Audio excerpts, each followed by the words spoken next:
បាទ BBC សិនទូបាទក្នុងពេលឥឡូវយើងកំពុងតែរៀបចំធ្វើដំណើរទៅលើភ្នំកលែនទីតាំងដែលយើងត្រូវទៅដល់ហ្នឹងទីតាំងឈ្មោះអីលងជើងចាបហើយស្មាននេះវេលាម៉ោងប្រហែលម៉ោង 6 ព្រឹកហើយបាទអូសោពីកោះអូសោបាទគាត់អ្នកនេះគាត់គឺជាអ្នកនាំផ្លូវទៅបាទបងមានអីជួយ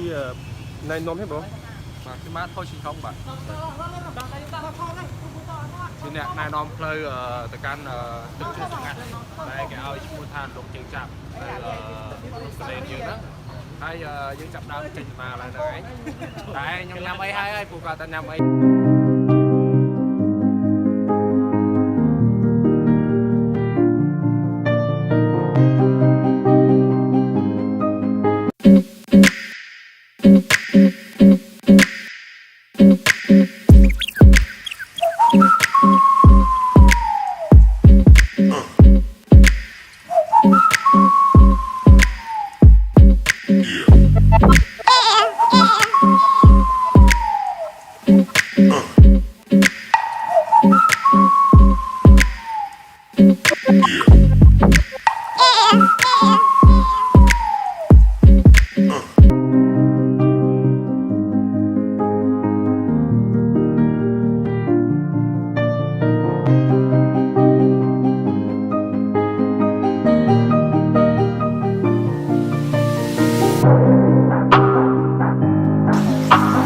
យើងបានមកដល់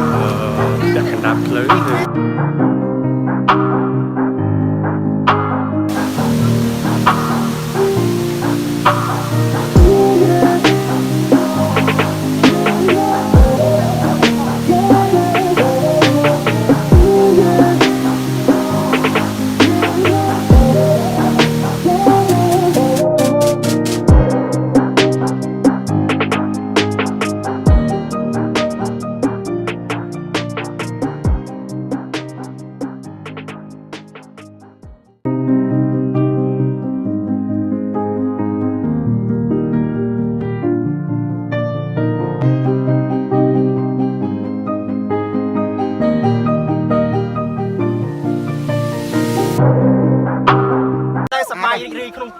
ក្រុមខ្ញុំនេះបងក្រុមនឹងបងបាទថាអូគាត់ថាចូលណៃក្រុមអីគេអូនអត់មានក្រុមអីទេគឺក្រុមការងារអូខេនៅក្រុមគេខ្ញុំចង់ផ្ដោតដល់ទស្សនិកជនទាំងអស់ដែលមកលេងបើចង់មកលេងទឹកធ្លាក់លងជើងចាបនេះគឺថាมันខកបំណងទេពិតជាស្អាតមែនស្អាតខ្ញុំមកខែហ្នឹងមានអាកាសធាតុមានបញ្ហាអាកាសធាតុបន្តិចបន្តួចតែយ៉ាងណាពួកខ្ញុំនៅតែពង្រឹងកងកម្លាំងពួកខ្ញុំរអស់រយនឹងដុតញ៉ាំចុយមកឆ្ងាញ់មកបាយមើលហ្នឹងល្អមែនទេអូនបាទបងខ្ញុំមានតែភាពពេចប៉ុណ្ណឹងបងអរគុណ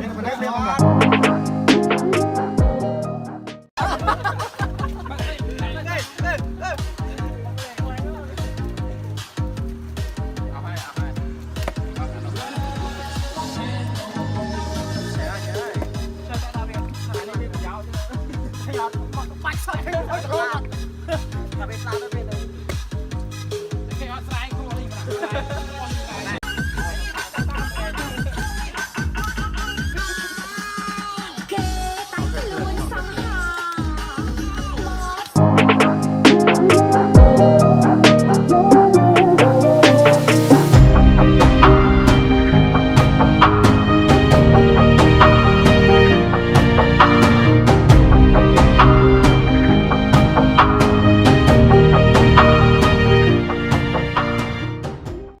បាទសូមជម្រាបសួរពុកម៉ែបងប្អូនហើយអ្នកគ្រប់គ្រងខ្ញុំ